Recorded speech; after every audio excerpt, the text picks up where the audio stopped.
তওবা কাকে বলে, ঠিক আছে না, এটা আপনাদের সামনে একটু আলোচনা করি।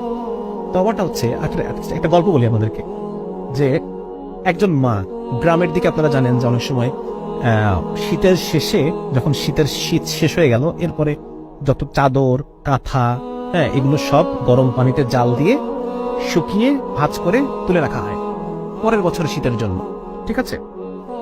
তো এরকম একটা সিনারিও চিন্তা করেন যে একজন মা রান্নাঘরে পানি জাল করছেন কাপড় মানে কাঁথাগুলো ধোয়ার জন্য বা সিদ্ধ করার জন্য।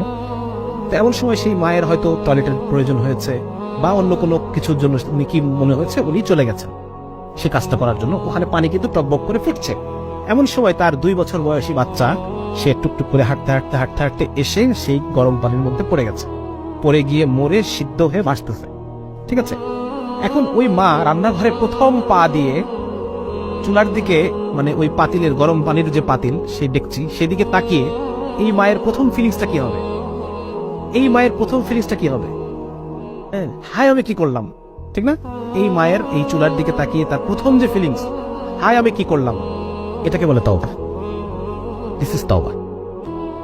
এই মা তার বাকি জীবনে যদি আরো 80 বছর বাঁচে, সে আর কোনোদিন ওই দরজা খোলা রেখে যাবে না।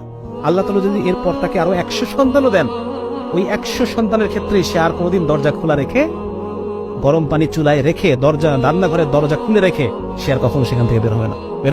হবে না। তাহলে এই যে অনুভূতি, হায় আমি কি করলাম,